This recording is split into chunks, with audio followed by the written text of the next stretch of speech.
All right, so we're going to do a quick uh, bird 10,000 feet review of where we're at in this particular chapter because we are in the middle of a subject. So I just want to be able to sort of start from the beginning. We are in the middle of we started chapter 5. Which is Bnei Yisrael have just crossed over the Jordan River, the whole story of the split of the Jordan River, and all that went with it. We talked about at length, and we enter into the land of Israel on the 10th of Nisan. That's the date that is written in the text, and we are 4 days before Pesach, before the Korban Pesach, which is on the 14th, and that's where we pick up the text. So I'm going to share my screen. Again, if you have a chance to keep your cameras on, it's helpful. We are, as I get to see you over here, so we're still good. Yehoshua chapter 5. And the first thing that happens when he enters, literally, they cross over into the land of Israel, and there's this introductory statement about how all the nations of Canaan are fearful, their hearts are melting, etc. But our story picks up in Pasuk Bet. Ve'etahi amar Hashem al Yeshua aseh lecha charvot tzurim v'shuv mol et bnei Yisrael shenit. God says to Yeshua, make flint knives and circumcise all of the children of Israel. It's the 10th of Nisan. They're about to bring the Korban Pesach. At the end of the chapter, there is a requirement that you have to be circumcised, at least the males have to be circumcised to be able to join in the Korban Pesach. And there's a reason why that needs to be done here. We'll see that in a second. Vayas lo Yehoshua charvot tzurim vayamol et bnei Yisrael el givat ha'aralot. And so, in fact, that's what he does, and he circumcises all of Israel. Why is it necessary? V'zeh davar shemal Yehoshua kol ha'am hayotze mimitzrayim hazcharim kol anshe milchama metu b'midbar b'derech b'tzetam mimitzrayim. The generation that left Egypt, they were circumcised when they left Egypt. They had to have been because they had a Korban Pesach. And that's one of the things that we'll see in this chapter is that the Torah is very clear that in order to be able to partake of the Korban Pesach, you have to be circumcised. So you have to be part of a community, a nation that is identified by circumcision. The pasuk in Shemot, Perek Yud Bet, that talks about the requirements of the Korban Pesach makes it very clear that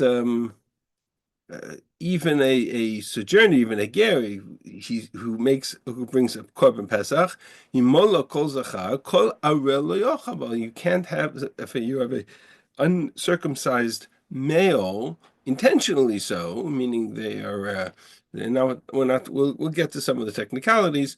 They may not partake of the korban pesach, and so in our context, Bnei Yisrael who left Mitzrayim, they were circumcised. The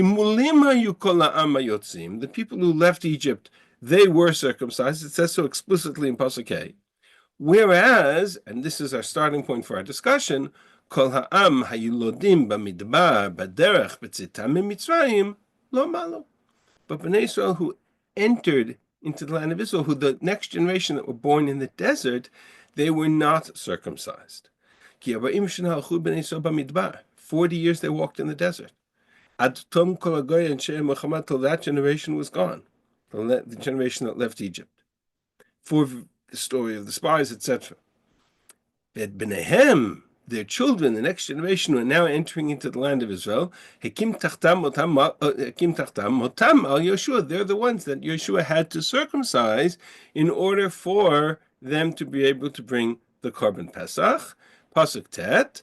Vayomer Hashem al Yehoshua hayom galoti et cherpat Mitzrayim me'alechem. I have rolled away the reproach of Egypt, the shame of Egypt from upon you.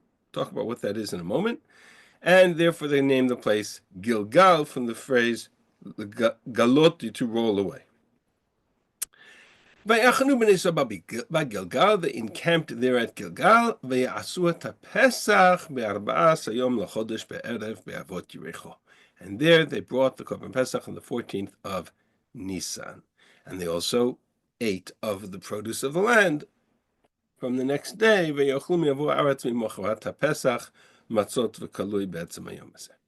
So there is no question the text links their experience of the circumcision to their ability to bring the Korban Pesach. The juxtaposition here is striking. It's also by date.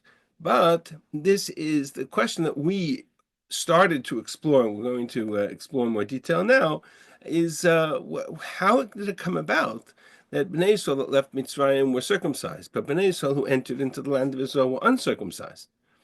What does that mean? Why is that the case? So for that, we're going to turn to our source page, which I will now put in the chat. I sort of waited until there was a group of people. So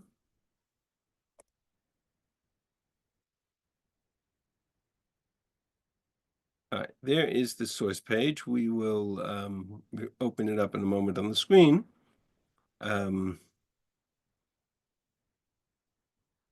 Somebody asked me about the word shenit. Where is the word shenit?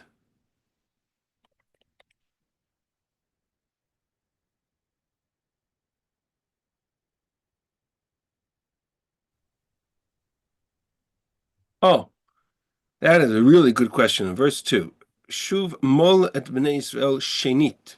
Circumcised bnei Yisrael a second time. That is a really exceptional observation, because what it reflects is exactly the thesis that we're going to start to explore, which is that Bnei Israel, on a national scale, not individually, but on a national scale, needed to undergo circumcision before they left Egypt.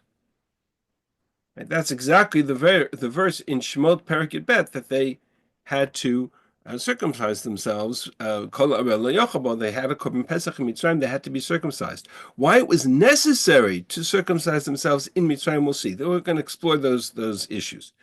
But therefore, now it's the second time in the history of Bnei Yisrael that they've done a national circumcision on a broad scale. That's, I think, the reference to Shenit.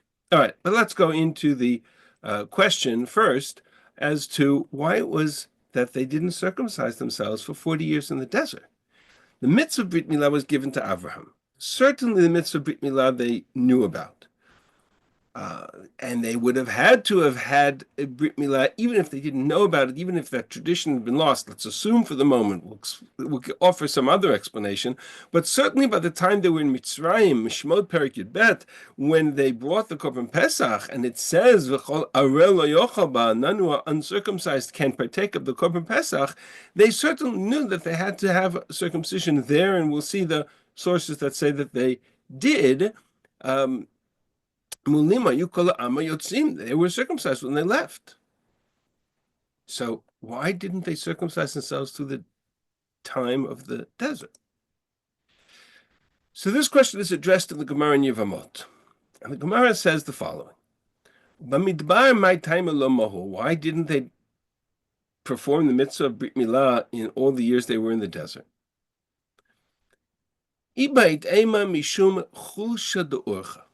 You could say it was because the journey, the weariness of the journey, meaning they were traveling.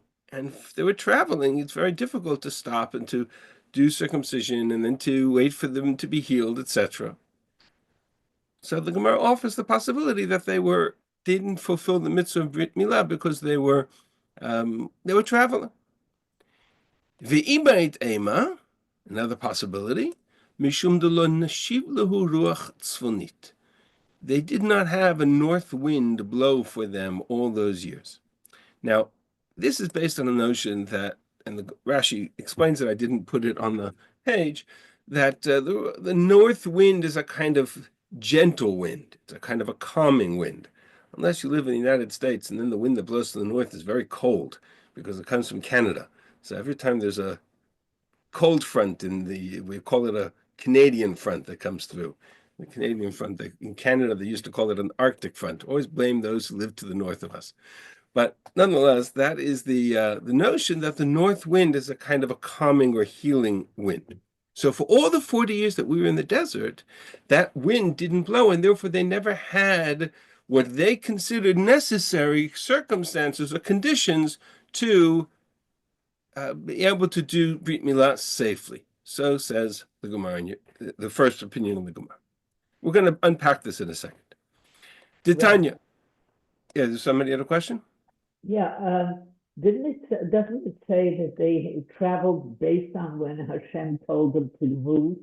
So how would they know when they would have 3 days for healing? Okay, more or less the same question. Yeah. Okay, so I have I a, mean, I could offer an answer to that question, but let's go a little further and we'll see different, the variables here. I have a different question. I mean, Yeah, we know that they spent 19 years in one place in Kadesh Barnea. They weren't correct. traveling the whole time. So why couldn't they do a Brit Milah They there? spent 19 years in Kadesh Barnea, but every day they could have possibly moved. In other words, they didn't know that they were going to be in Kadesh Barnea for 19 years. The notion was whenever the cloud would move, they would be ready to travel. So, but at no point did God ever say to them, "Okay, we're going to stay here for 6 months. We're going to stay here for 19 years." Right? They were ready to move on a daily basis. That was also part of the test of their faith, like the man, right? They had a daily portion. So that also was part of that nisaya. Nonetheless, I think all these questions come to the same basis, which the Gemara's language here reflects a different application of the same question. I could ask the question differently. If God wanted them to circumcise themselves, what he couldn't bring a north wind for 40 years?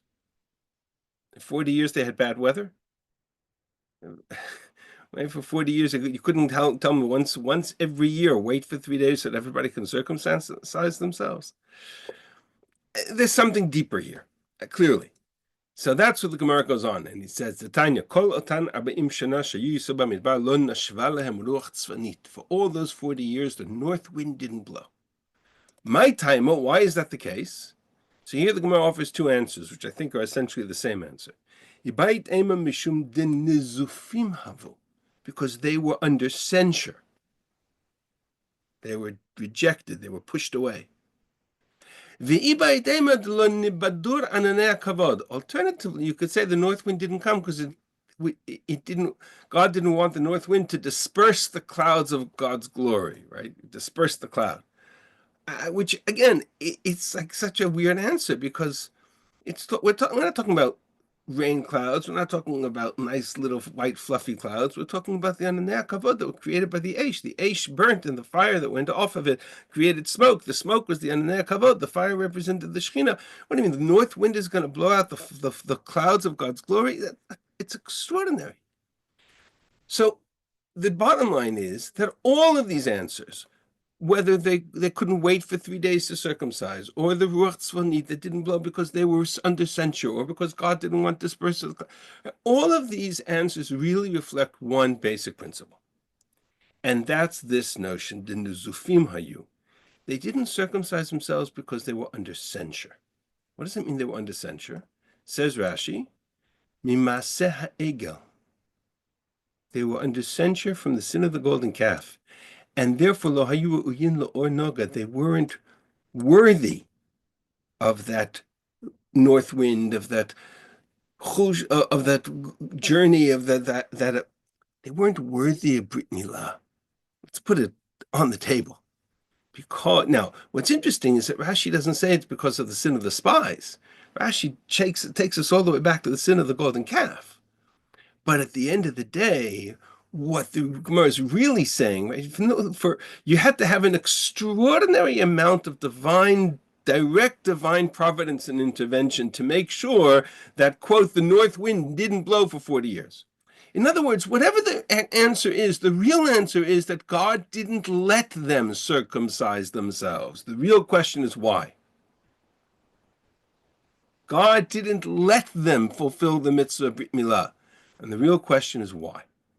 So no Korban Pesach? Wait. Hold. Okay. Bamidbar Perek Tet. Let's quick look at Bamidbar Perek Tet. What is Bamidbar Perek Tet? Sorry, I didn't prepare that one in advance. Let's do that. Take one of these tabs. Let's do that here. Whoops. Let's just do this here. Bamidbar Perek Tet. וידבר השם על משה במדבר סיני בשנה השנית לצאתם מארץ מצרים בחודש הראשון לאמור. God spoke to Moshe in the desert in the second year of the exodus from Egypt, meaning they left on Nisan. Now we're at Nisan a year later. Vayasu b'nei Yisrael et haPasach b'moado. B'nei Yisrael fulfilled the mitzvah of Korban Pesach on the 14th of Adar of Nisan. Then there's a whole story about people who weren't able to bring the Korban Pesach because they were Tameh, and so they had to bring a Pesach Sheni, and this is the mitzvah of Pesach Sheni was given. Okay. Rashi says something extraordinary on this phrase.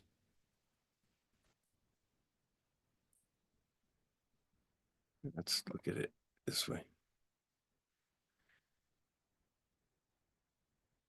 Ubeparsha shebarosh Sefer lo ne'emar ad iyar. Beginning of Sefer Bamidbar starts with the month of Iyar, the census and the travel from Har Sinai is in the month of Iyar. We've gone back in time. By chapter 9, we're going back to a month beforehand to the month of Nisan. Says Rashi, Lama lo patach bazu, why didn't the Torah start, if Bamidbar starts the second year, why didn't it start with the month of Nisan? Why are the chapters out of order? Says Rashi, based on the Gemara, Mipnei shehi gnutan shel Yisrael, because this was a disparaging moment for Israel. This was a negative moment, a mark on their record. Shekol 40 shana shayu bamidbar lo hikrivu ela pesach ze bilvad. If all the 40 years that were in the Midbar, they brought one Korban Pesach in the second year, month of Nisan, a year after they left Egypt, before Chet HaMeraglim, before the story of Korach and Shlach and all the parshiot of Sefer Bamidbar, they brought one Korban Pesach. Why didn't they bring Korban Pesach in year 3? Why didn't they bring Korban Pesach in year 4? You understand what Rashi is implying? Is that they didn't bring a Korban Pesach for all those 40 years. Now, you could say it's because they weren't circumcised. So that was the question that was just asked, right? They weren't circumcised. So if they weren't circumcised, they couldn't bring a Korban Pesach. But honestly, ask yourself the question differently. Who wasn't circumcised in year 3? Who wasn't circumcised in year 3? Bnei Yisrael, when they left Egypt, were all circumcised. We take that as a granted. The babies. Only the babies. The babies. So how many babies were born? Well, the rest of Bnei Yisrael could not participate in the Korban Pesach because a handful of babies were born that year. And year 4, I understand in year 20, in year 30, in year 40, year 30, so that generation that left Egypt were dying out. And the new generation wasn't circumcised because, as we said before, they weren't allowed to be circumcised, yet to be determined why. But the Korban Pesach, they're all circumcised. No, they left Egypt. So why couldn't they bring the Korban Pesach in year 3, and in year 4, and in year 5? But because of a handful of babies? What's the answer? Now put the two questions together, and you come up with an extraordinary insight, which is that in the aftermath of Chet HaMeraglim, when the Gezerah was decreed that this generation that left Egypt would not enter into the land of Israel, it was as if the Brit with Bnei Yisrael, the covenant that God entered with Bnei Yisrael in Egypt, had become null and void. And that's why Rashi links it to Chet HaEgel, combined with Chet HaMeraglim, the two major sins of Bnei Yisrael in the desert. They are nizufim, says the Gemara. They were censured. They were rejected. That generation, when God said they'll die in the Midbar, it didn't just mean we're going to wait it out. It means, for all intents and purposes, God had rejected them. The Brit was null and void. The Brit was now over with them. How could it be? But they still had Brit Milah, and they had Brit Ben Abtarim. They had all these Britot. So it's going to wait. But Brit Milah they lost. And that's exactly the point. Brit Milah they lost. They had the ability to do Brit Milah in Mitzrayim. The moment we go past Chet Egel and Chet Meraglim, the Gemara says, God arranged the circumstances such that they could not circumcise themselves. They lost Brit Milah. And because they lost Brit Milah for the individual babies that were born on a national scale, they also lost Korban Pesach, even though they were circumcised. But the two are connected. The notion is not that the practicality that because they can't fulfill the north wind doesn't blow, therefore they can't bring the Korban Pesach. It's much more profound. It's much more profound. They are not allowed to fulfill the mitzvah Brit Milah, and they're not allowed to fulfill the mitzvah Brit of Korban Pesach. The two anchors of the Brit between God and Israel was removed from them in the aftermath of the sin of the golden calf and the sin of the spies. They were now under censure, says the Gemara. They were rejected. They were outside of the Brit. They were going to wait a generation. Now, the Brit's not canceled, right? It's not like supersessionism or theology of Christianity that we're going to choose a new nation. We're going to wait one generation. But that generation that left Egypt is now no longer eligible for the signs, for the foundational mitzvot of the Brit, namely Brit Milah and Korban Pesach. How do you arrange that? One second. How do you arrange that? You arrange that by making sure that the circumstances around Brit Milah are impossible to fulfill, and by definition, a nation that can't fulfill the mitzvah of Brit Milah, even if they're already circumcised, but because they can't do the mitzvah, they can't bring the Korban Pesach. Those are facts. Those are what the Rashi, it's based on the Gemara. Rashi quotes it in Bamidbar. They didn't bring a Korban Pesach, and the Gemara says explicitly they didn't bring, and the Pasuk says, I didn't make this up, the nation that left Egypt was circumcised, but because the 40 years in the desert, the nation that was born in the desert was not circumcised. It also explains the significance of Pasuk Tet. Hayomer Hashem al Yehoshua, Hayom galoti et chepat mitzvayim me'alechem. Today I have rolled away the reproach of Egypt by giving you back the mitzvah of circumcision. I have removed from you the shame of Egypt. What's the shame of Egypt? Chepat mitzvayim. It's a huge machloket in the Gemara, in the Mefarshim, what this phrase refers to, where the Egyptians not circumcised, and therefore the Jews that were not circumcised looked like Egyptians, or was it something else? What's chepat mitzvayim? Right. So the Mefarshim suggests, for example, Radak, sheyatzu ha'avot mitzrayim. Right. The fathers who left Egypt were circumcised. V'hayu habanim arelim, but the children who were born in the desert were not circumcised. Kimo hamitzrim, like Egyptians were uncircumcised. Ve'ha'olah cherpa, and the oil is called a cherpa, as it says by Shem, ki cherpa ilanu. Meaning that somehow this notion of being uncircumcised throughout the years in the desert, from year 2 and on, is called cherpat mitzvayim. And the other possibility of their simple explanation is that that's exactly the Brit that we're talking about. That by virtue of Chet Egel and Chet Meraglim, the Gezerah that they would die in the wilderness means that generation was written off. That generation doesn't have the status of being part of the Brit with God. And therefore the mitzvot that represent that Brit, namely Brit Milah and Korban Pesach, were removed from them. It's fascinating. Even Korban Pesach, which they could have fulfilled because they were physically circumcised, but they were denied that opportunity by virtue of the fact that God said, okay, you can't circumcise your children, therefore you are, what in Hebrew we would call Nutulei Brit, right? You are removed from, or denied the privilege of that Brit because of the circumstances related to Chet Meraglim. This echoes the inability of the refusal of Moshe Rabbeinu to circumcise one of his sons. That's a whole different parasha, which I'm not sure is relevant. I'd have to analyze it, but in this case, it's not about refusal; it's about denied. Right? They were Bnei Yisrael were denied the opportunity. But it perhaps explains the sin of Moshe Rabbeinu delaying the circumcision. I'm gonna. That's a whole different parsha, which maybe I'll leave it as an open question. No, Was there another question? Interesting. Yeah, it's interesting that the last thing that assimilated Jews seem to give up is Pesach. Yeah, and Milah, by the way, right? And Milah, because And they are Milah, signs right. of the covenant between God and Israel, and they are anchored in that ethos of the covenant with God. We're going to talk about why But that's Adayom Hazeh, you know.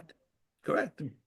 But this was a generation that was the exception. That's what's so fascinating about it. So the moment they step foot into the land of Israel, and that whole experience of the impact of Chet Egel and Chet Meraglim is now removed. I've removed the shame of Egypt from upon you. We've now renewed the Brit between God and Israel. Now they can fulfill the mitzvah of Brit Milah. Now they can fulfill the mitzvah of Korban Pesach. And the next step is they're going to go journey up to Shechem and renew the blessings and curses and renew the whole covenant between God and Israel. But that's exactly what's so powerful about this idea, is that it wasn't just circumstantial that they couldn't circumcise themselves. The Gemara says it was intentional. That God denied them the opportunity, Nizufimayu. God denied them the opportunity, the right, the ability to fulfill the mitzvah Brit Milah. Fascinating. Now, let's turn the clock back a little bit. You all still with me? Let's go back to Mitzrayim. And one of the assertions is that they didn't just circumcise themselves. They weren't just circumcised when they left Egypt because for all those generations, for all those years, they actually fulfilled the mitzvah of circumcision, but that rather there was a moment in the events of Yetziat Mitzrayim in which they actively fulfilled the mitzvah of Brit Milah. I think I shared with you last week the suggestion that that's why many of the Mefarshim say that's why the Korban Pesach, based on the Medrash, the Korban Pesach was taken on the 10th of the month to give them the time between the 10th of the month and the 14th to circumcise themselves on a national scale. It's based on a Medrash. I want to show you that Medrash now. But let's start with a couple of psukim in Yechezkel. Yechezkel refers to Yetziat Mitzrayim in a number of different places. Very famously, because we quoted it at every bris, we quote this pasuk. The description in Parak Zayin, where the Navi describes Israel in a metaphor as a newborn baby cast aside in the desert, rejected by the nations of the world. Life doesn't change much. And God has compassion over this baby, and God takes it and washes it and prepares it. I passed by and I saw you weltering in your own blood. And I said to you, in your blood you shall live, in your blood you shall live, which in the pshat of the verse means that even though you are literally lying there in the field in the birth blood of that was created, God promises little baby Israel, I will care for you, I will take care of you, I will nurture you, and therefore, despite you being mitvoseset b'damayach, altering in your blood, despite that, you shall live. That's the pshat. The drash is that through your blood, bit damayach, you will achieve life. And it connects to verse 7, which describes Israel as entering into maturity, growing into a mature woman, but naked and bare, and so God comes and spreads forth his cloak over the baby in a brit, vavo bebrit itach, like a marriage contract or a marriage brit. That symbol of that chuppah is placing a cloak over the spouse. It's a a reflection of a similar idea in terms of the way we we do chuppah today through the mitzvah of the badeking, of the covering of the garment is the veil. Nonetheless, these two verses together, Zayin and Chet, that's the pshat of these two psukim. The Medrash picks up on this in a different context. So now I'm going to jump to the Medrash. Medrash is in the Mechilta. Take the animal on the 10th of the month and hold on to it until the 14th. Medrash is dealing with the question of why Bnei Yisrael had to take the korban. Why did we have to take the korban Pesach 4 days prior to its to the slaughter? Rabbi Matya ben Charash Omer, it says in the pasuk in Yechezkel I just showed you,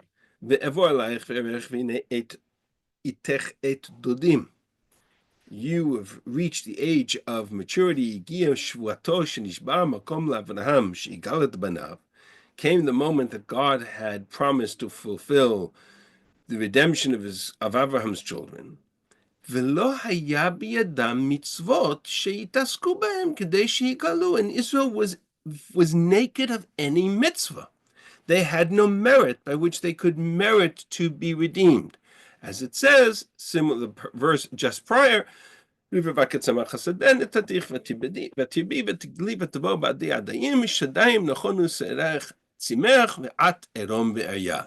maturity you had reached, but without the clothing that would reflect the mitzvot of the Torah.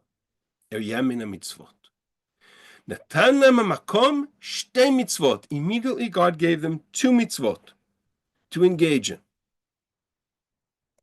What are they?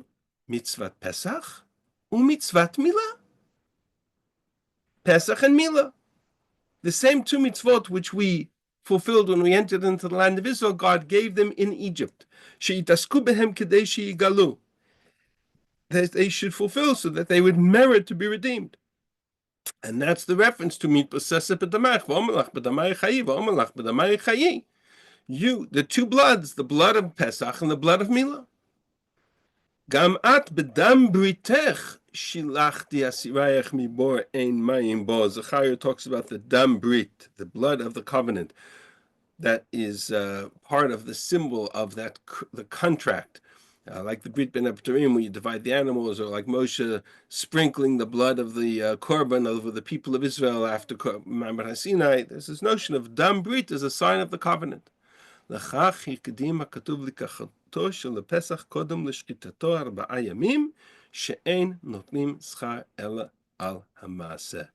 they needed 4 days, because even though they had accepted the mitzvah Brit Milah, that's not enough. They actually have to do it. And you need 4 days, 3 days to heal, and the 4th day to fulfill the mitzvah of the korban Pesach. So it's fascinating. The Gemara picks, the Medrash picks up exactly this reference in Yehoshua. The Bnei Yisrael were not circumcised in the desert, but they were in Egypt. But not because it was a Masoret back from the days of Abraham, and therefore they were all circumcised. No, they had to accept it upon themselves. It's a fascinating question. What happened to the Masorah from Abraham's day? That we'll see in a moment. This idea, this connection between Pesach and Milah, which is explicit in the text here in Sefer Yehoshua, this is what I'm trying to. Maybe I missed a point that I wanted to explain. One of the questions that often arises is, where do you get midrashic connections from? Right? The Medrash links the mitzvah of Brit Milah to the mitzvah of Korban Pesach. So besides the fact that Milah and Pesach are interconnected halachically, one is a prerequisite for the other. They're the only 2 mitzvot, which one is a prerequisite for the other. You have to be circumcised to fulfill the mitzvah of Korban Pesach. They're also the only 2 positive mitzvot for which their negation violates the concept or is punishable by karet. Karet is usually a punishment being cut off from the nation, is usually a punishment reserved for violation of negative commandments, certain negative commandments. There are only 2 examples of a negation of a positive commandment being punishable by karet. They are mitzvah They are the mitzvot of Milah and Pesach.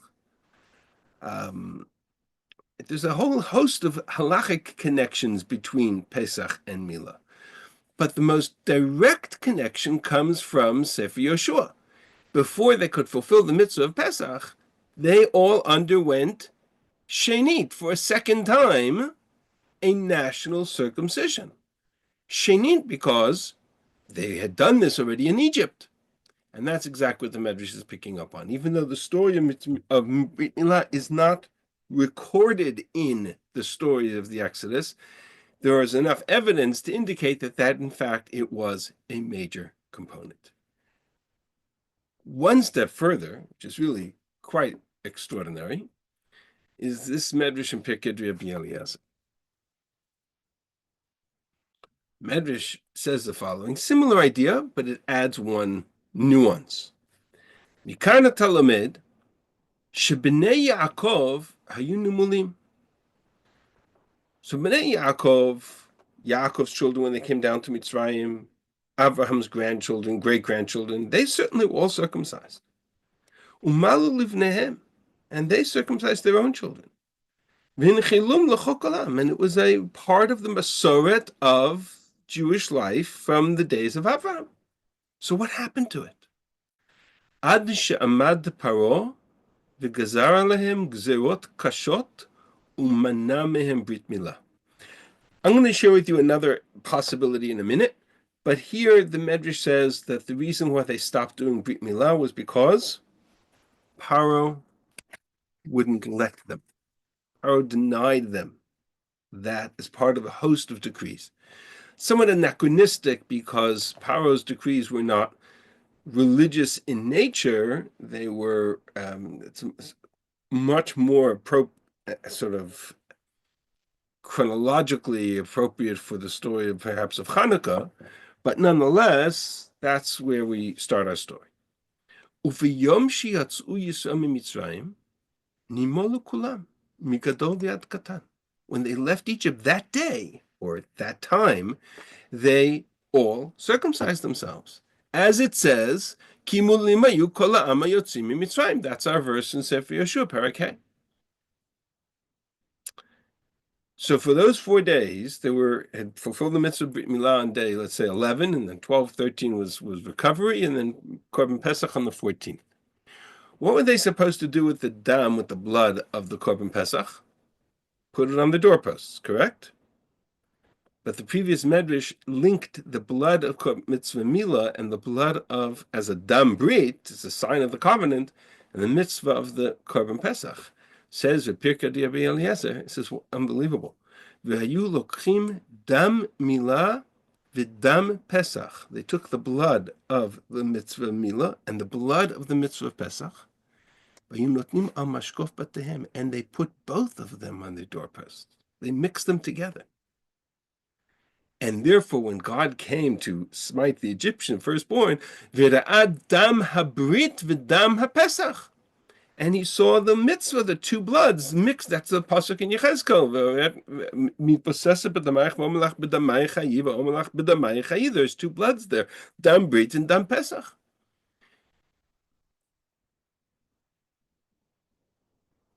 And that's how the Medrash continues. Why twice does it say b'damayei chayi? B'schut dam brit milah v'dam pesach ga'alti etchem miMitzrayim. In the merit of the dam of brit milah and dam pesach, I redeemed you from Egypt. And as a nod to the comment that was made a moment ago, ubizchutam atem atidim ligael b'sof malchut v'it. And the same two mitzvot will be at the core of the merit of the Jewish people when it comes time for the final redemption in the future. A fascinating observation. The notion that Milah and Pesach are interconnected mitzvot, we typically think of Yetziat Mitzrayim. We think of we think of Pesach. We think of the Korban Pesach. We think of all that it means and all that it represents. But the reality is that both midrashically, as well as textually, if you include our chapter, Sefer Yehoshua, suddenly into the story of Yetziat Mitzrayim, we have a whole new element, which is this national experience of Brit Milah. Now, Chazal make a big deal out of the fact that they took the Korban Pesach and they tied it to the bedposts, and they said for 4 days we're going to hold on to this animal, and we're going to prepare it for public slaughter, and you're not going to be able to stop us. Here, Bnei Israel had done exactly what the people of Shechem had done when they wanted to marry Yaakov's children. They underwent a national circumcision. How easy it would have been for Egypt to literally have gone in and slaughtered us. And they didn't. So, and part of the nace of that moment in history was not just the fact that we took the Korban Pesach, but that we fulfilled the mitzvah of Brit Milah in order to do so. So, the other piece that I wanted to explore for a few minutes is, what is it about these two mitzvot that connect them so? They're so interconnected, as I said before. Positive mitzvot, which is an isur, one is a prerequisite for the other. There's even a notion, and this is really astounding. There's a Rashi at the beginning of Bamidbar, and that same story of the Korban Pesach, that says, by Pesach Sheni actually, that, let me show you the context of this pasuk. Let's go back to, so beginning of Bamidbar Tet, we have the first Korban Pesach in the Midbar, year 2, and then afterwards you have the mitzvah of the Pesach Sheni. Pesach Sheni, if somebody's unable to fulfill the mitzvah of Pesach because they're tamei, they have a makeup, they have an opportunity to make it up. Right? Interesting observation.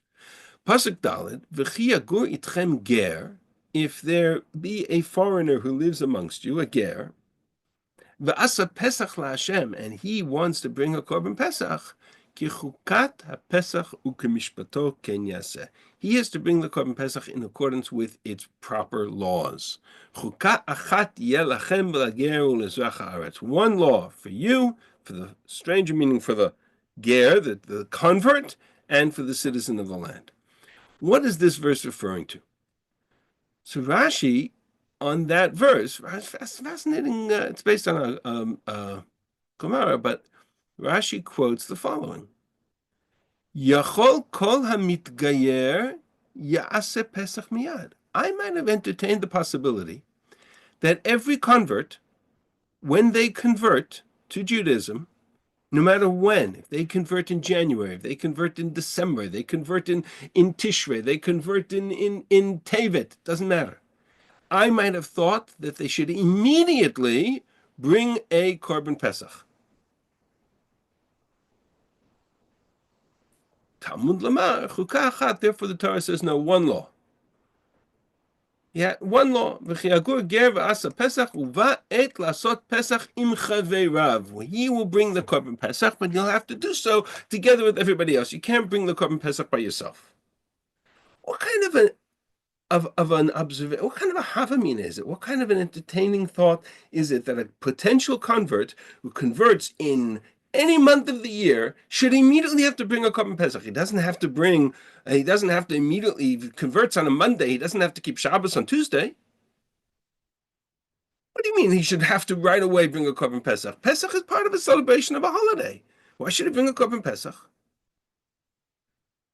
The answer is that Pesach is much more than the celebration of a holiday. Pesach is a sign, is a ceremony in which we undergo a covenantal commitment with God. Pesach is a part of the Brit with God, as a people, as a nation. There is a mitzvah the ger has to fulfill right away. He has to fulfill all the mitzvot, but he has to fulfill the mitzvah of Brit Milah, at least a male convert. He has to fulfill the mitzvah of Brit Milah right away. That's entering into the covenant. Says Rashi, it's possible that we would consider the Pesach as part of entering into the covenant as well, part of the requirement of conversion. Says the Torah, no, you can't separate the ritual covenantal meaning of Pesach from the holiday of Pesach. So he's going to have to wait until the holiday in order to fulfill Pesach with everybody else. But the notion, the entertained idea that he should have to fulfill Pesach right away is as a prerequisite to conversion. Because the notion, the brit between God and Israel is anchored on two mitzvot that are the symbol of that brit. Dam Pesach v'dam Milah. Why we don't have any signs of Pesach being Brit, not the language, not like if we had the language, Asiti Briti, Karati Briti, whatever we had in all the other Britot that we had before. So where did it come the idea that it's a Brit? I'd have to do a whole shiur just for that question. So I want to hear that. Trace every reference to Pesach in Tanakh. Okay. And what you'll find is that there are certain moments when they fulfilled Pesach. Yechezkiyahu does this massive spiritual reformation in the temple. And he brings up Korban Pesach, but he brings up Korban Pesach in the wrong month. He brings up Korban Pesach in the month of Iyar. Why? Because you can't have a spiritual reformation and a reenactment of the Brit with God without a Korban Pesach. It's not possible. The Yoshiyahu has Yoshiyahu makes a Korban Pesach after his spiritual reformation. Ezra, when he comes back from the Jewish people from the exile with the Jewish people into the land of Israel, immediately he brings a Korban Pesach, because Pesach is on the one hand a ritual; it's part of the holiday, and on the other hand, it is a part of the Brit between God and Israel from the moment we left Egypt. It's connected to Brit Milah. The two are interconnected. The two are inseparable. Let me take this one step further. Let me show you where this is philosophically. It's a fascinating idea, but you're right. I left out that piece of it because I wanted to kind of contain this to one shiur. But if you I'm not following. I'm missing a piece there. Yeah, I hear. If you send me an email, I'll send you a list of all the places that Korban Pesach appears in Tanakh, and you'll see every one of them is associated with a spiritual revolution and a reenactment of the Brit with God. It's really very powerful. In fact, some of them, it says, for example, by Yoshiyahu, I believe, that they had not fulfilled such a Pesach since the days of Yehoshua ben Nun. It didn't mean that they didn't fulfill mitzvah Korban Pesach, but Pesach as not just as a ritual, but as a reenactment of the Brit with God, right? Those are moments in history. They don't happen every year. Medrash in Shmot Rabbah, very famous Medrash, talks about Bnei Yisrael when they left Mitzrayim, they were idolatrous. Hayu ovdin avodat kochavim. Bnei Yisrael had stooped to levels of idolatry. How do we know that Bnei Yisrael were idolatrous in Egypt? How do we know that Bnei Yisrael, over the course of the 400 years or 200 years that they lived in Egypt, had assimilated spiritually into the culture of Mitzrayim? How do we know that? So I'll give you two proofs. The Gemara, the Medrash offers one. It's a pasuk in Yechezkel. Here's the pasuk in Yechezkel. It's worth looking at them. Parakaf. Let's jump to 1 second. Sorry, didn't mean to do that. Parakaf Hasukat. Okay. Yechezkel says to Bnei Israel, "B'yom b'chari b'Yisrael, the day that I chose Israel, v'sayadi lezera beit Yaakov, and I lifted up my hand. I took an oath to the children of Yaakov. Ivadalahem be'eretz Mitzrayim. I made myself known to them while they were still in Egypt. V'sayadi lehem lemo ani Hashem Elokechem, and I swore to them. I said, I am your God. I wanted to take them out of Egypt. I wanted to take them to the land that I promised, the land of Zavat Chalav Udvash, the land flowing with milk and honey, the land which is Tzvi L'chol Aratzot, the glory land, the beloved of all lands. I made one request. V'amar lehem, Ish, you could say, Navishlichu, V'gululei Mitzrayim Malti Tamau. I said, get rid of the idols. Cast away the abominations of your eyes, cast away the defilements of Egypt, give up what you had stooped to for these years, which was the assimilation and the acculturation into Egypt. Vayomruvi, and they rebelled against me. V'lo avu lishmoa elai, they didn't want to listen to me. They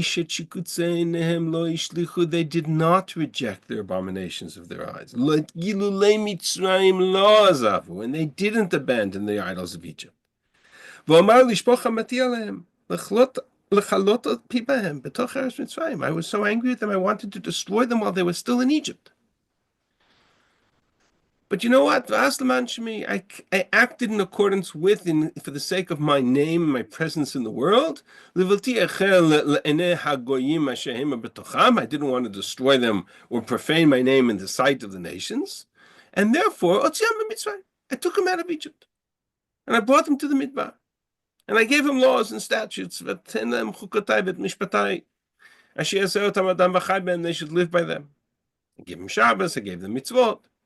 The rest of the story is the rest of Jewish history, in which we didn't learn that lesson, but that's a separate part of the Nevi. Go back to the Medrash.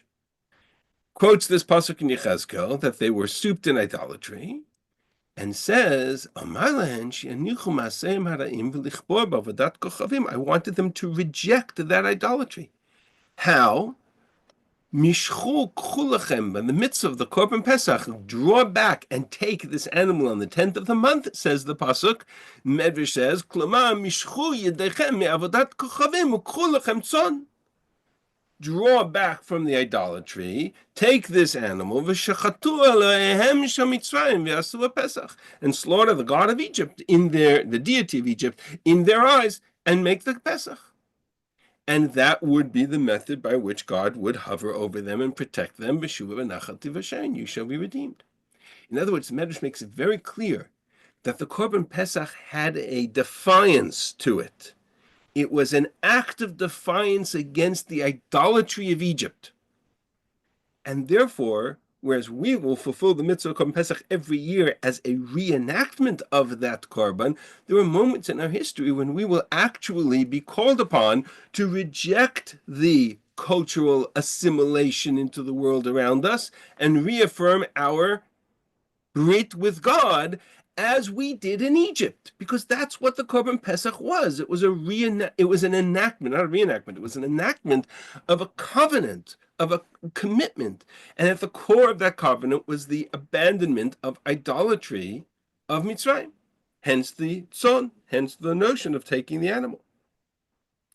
Now, again, according to the Medrash, you have to throw Brit Milah into that same mix. So somebody asked me before, but wait a second, but they were circumcised for all the years that they from Avraham. So look at this Medrash. This is unbelievable. Source 11. They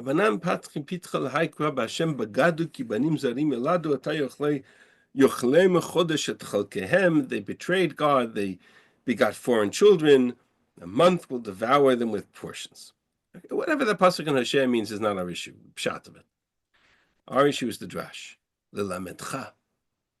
Kishemet Yosef heferu brit milah. Says the Medrash, they clearly had to fulfill the mitzvah brit milah when they left Egypt, because that's what the pasuk says in Yehoshua. And therefore, and they were circumcised when they came down to Egypt. So what happened in between? Says the Medrash, in between, they began to assimilate. If they were assimilating spiritually into idolatry by, the previous Medrash says, right, by taking the idolatry, Yechezkel, taking the idolatry of Egypt, they were also assimilating physically.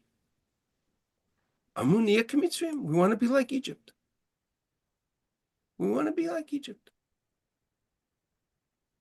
It's contradicting the Midrash about בזכות מה נגאלו בני ישראל, שלא שינו את שמם, לא שינו את לשונם. So it's like... Okay, perfect. Now you've hit the core, which is it? Did we stoop to the 49th level of Tumah? Did we adopt idolatry? Did we abandon Brit Milah? We want to be like Mitzrayim? Or did we preserve our language and our dress and our culture and stay true to our identity? Which was it? So what's the answer? Yeah, it's a fascinating question. This is really at the core of Pesach. And next time when you come to the Pesach Seder, go back to these notes. This is at the core of Pesach. Here's an interesting question. Where did Bnei Yisrael live? In Goshen, they lived separately. They lived in Goshen. So they did keep it. One second. Hang on a second. Let me take this down one step at a time. Okay. Why did they live in Goshen? They lived in Goshen because when they came down to Mitzrayim, Yaakov comes before Paro and Yosef convinces them to say that they are shepherds and therefore they need to remain separate. They need to remain separate in the land of Goshen. Fine. And if they're in the land of Goshen, how do I know that in Goshen they were separate from the rest of Egypt? Look at the plagues. How many times? Actually, I'm going to stop sharing for a second. How many times in the plagues of Egypt does it say that God would spare the land of Goshen where my people live? Right, the middle three, the Tzachadash Bechav. If you take a look at it, by Orav Dever Shchin, those three plagues was spared. The land of Goshen was spared of those plagues because that's where my people lived. Correct? Wait a second. Then why do they need the blood on the doorposts? Question asked by the Netziv in the Hamikdava. Why do they need the blood on the doorposts? Pesachti b'nei Yisrael b'Mitzrayim, b'nakpot Mitzrayim b'petenu itzil, because the Jews are living side by side, house mixed amongst house and the Egyptians, right? Because it says. So hang on a second. So which is it? Are we living in Goshen, or are we living in Mitzrayim? The answer is yes. Jews are never monolithic. We don't all do the same thing. The Jews were told to stay separate in the land of Goshen.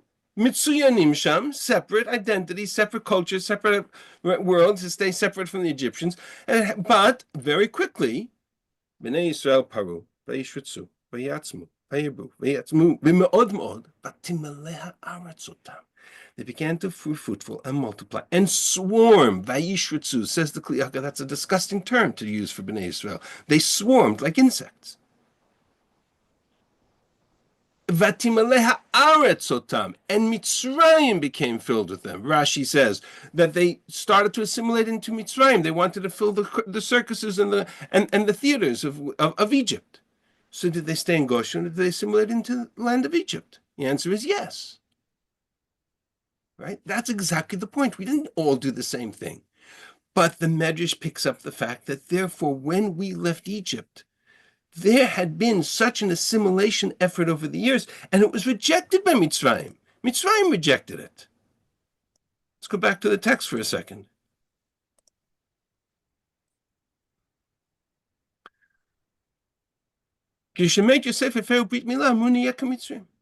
All of them, no. Some of them preserved the language, some of them preserved the tongue, but some of them spoke Egyptian, and some of them dressed like an Egyptian, and some of them lived in Egypt. And that's the point.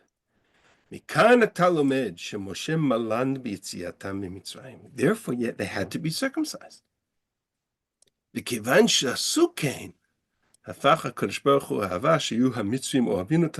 once they had tried to assimilate, once they began to enter into Egypt, it's a fascinating insight in the psychology of anti-Semitism.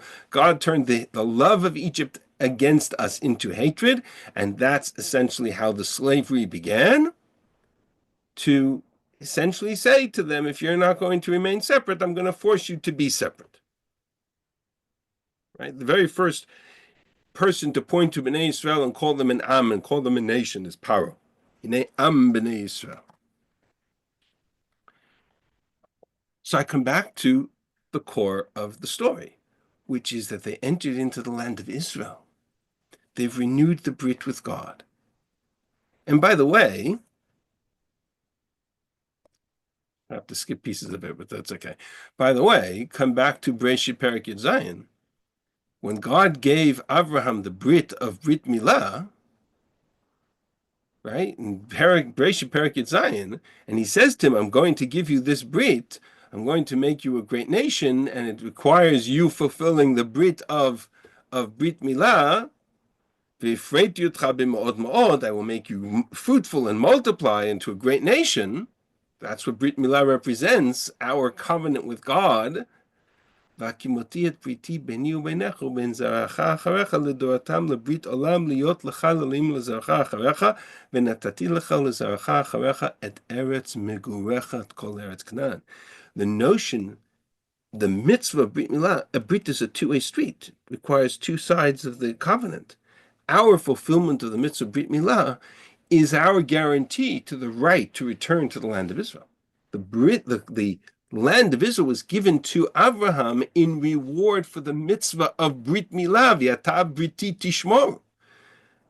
Zot briti asher tishmeru b'ni u'v'nechem himolachem kol zachar. You circumcise your children, and you will represent me, God, will be my servants, and I will give you the land.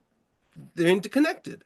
The national identity of the Jewish people is defined by the mitzvah Brit Milah and the mitzvah of Korban Pesach, physically and spiritually.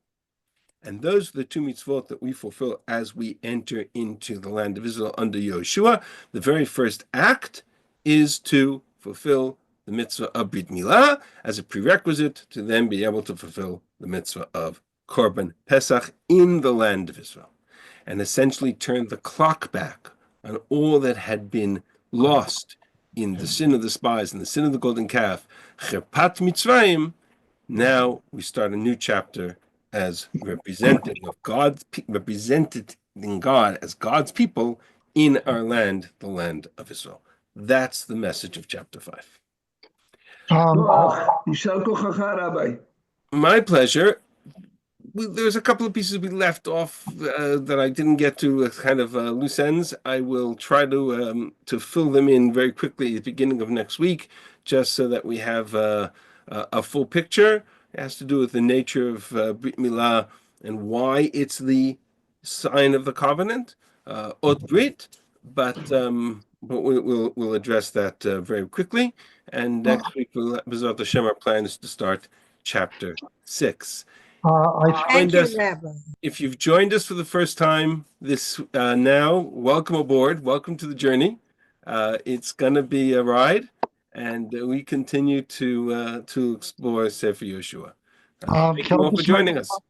Can I just make a comment? Yes, you may. I think it's possible to understand Cherpat Mitzrayim in another way.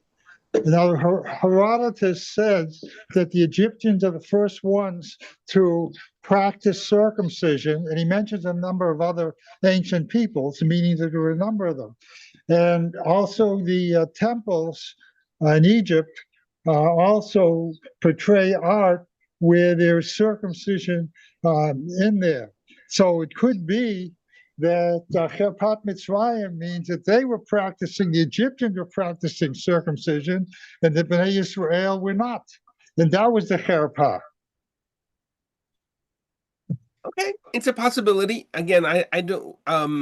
The Cherpat, as it's referred to in the context of Brit Milah by Shechem, is the other way around. But as I suggested, and I think it's entirely possible. The Mefarshim kind of do the reverse of that. They say that you mentioned the Radak, yeah. Right. But what I'm suggesting is that it's actually referring to the Brit altogether, not the Brit of Brit Milah, but the whole relationship between God and Israel, and that by re-entering both Milah and Pesach together, they are re-engaging that which they lost in the Midbar.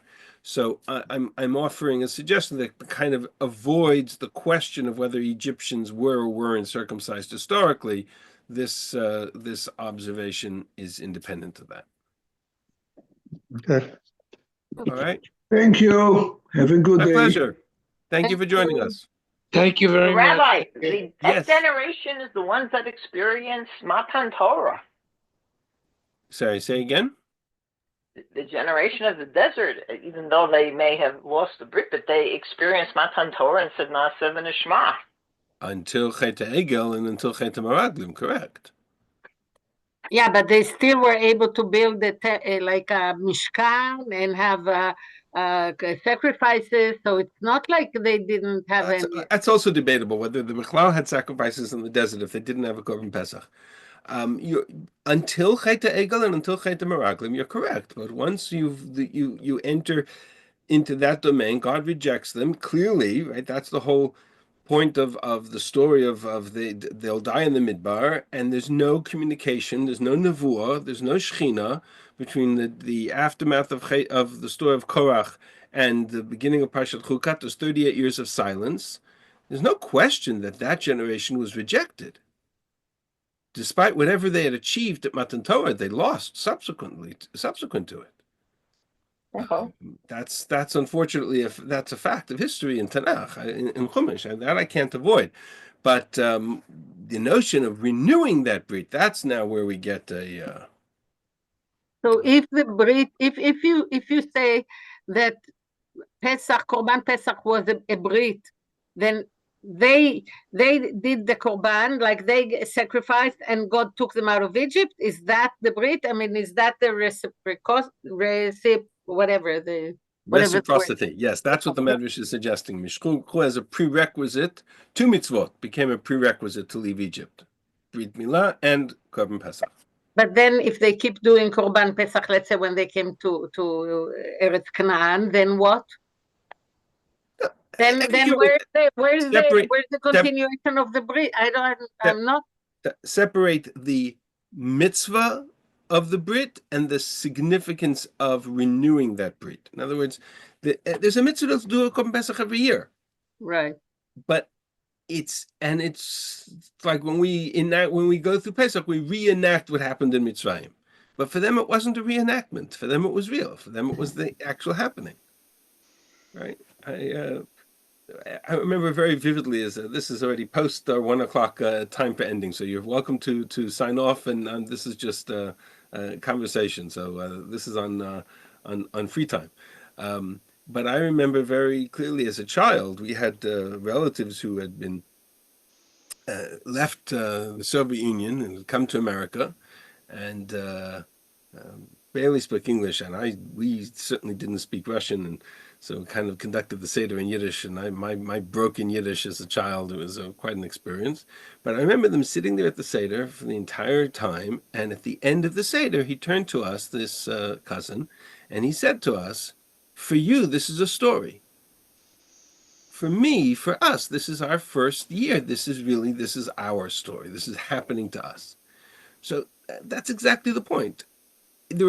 For us, every year it's a story, and we reenact it. But there are times in our history when we needed to renew that brit with God because we had abandoned it, and those moments, the Pesach served not just as a story, as a reenactment, but actually as a as a real brit. But then the real question is the brit always has to be renewed? Like, for example, with every child that is born, you have a brit milah, or every time you see the keshet, you know that there won't be a destruction of the world. So from that perspective, yes, that's why that's why there's a ger. I'm missing that piece from you. That then where do I see the two sides of the brit of Pesach? I don't see that. So okay, now we don't have Bet Mikdash, so we don't have Korban Pesach. But let's say all the time that we had, where is what God has to do for us to do the two sides of the brit? Oh, you're making the assumption that we're going to dictate to God what He has to do for us. I'm not making any assumption. I'm saying I didn't dictate that brit. God dictated that brit. He made those conditions. So I'm asking, where are the conditions happening? A brit isn't necessarily only two-sided. It means that we have a covenantal relationship. God will be our God, and we will be His people. Right. That's what theologically. In our emunah, that's what the Pesach represents, rejection of idolatry, and physically as a sign that we carry a sign of avdus to HaKadosh Baruch Hu, which is Brit Milah. Right. So I think that where I see it is that the mitzvah Brit Milah is an individual sign of the Brit, and the mitzvah Korban Pesach is a national sign of the Brit. but it's but they essentially achieve the same thing. They say they carry a banner, and the banner says, "We are God's people." Relative to your relatives, Yeah. Shalansky's family every year Always says that, right? has a tekes to remember his freedom from Soviet Union from the. Yeah, sure. But I have a question. So Yeah. So Dor Hamidbar, they didn't do Brit Milah. So how did they know how to do it? I'm not sure. I have an answer to that question. I can only assume that if God gave Yehoshua instructions on how to make flint knives, he gave him instructions on how to do the mitzvah Brit Milah. I mean, they might have had flint knives just for other purposes. I'm saying, but I would have to assume that the parameters of the mitzvah were given to them. I'm a mile, so it's a. I mean, it's hard. I mean, okay, so then you should have an appreciation for the fact that if you have a whole generation that didn't do it, it's a problem. And they have to be trained. So I guess God trained Yehoshua. He gave him a Kabbalah, and here's your first mile. Rabbi, so we're going to stop here. Have a wonderful week. Thank you so much, Rabbi. My pleasure. And we will see you all Bezrat Hashem next week. It was fun. Always. Yeah. Always.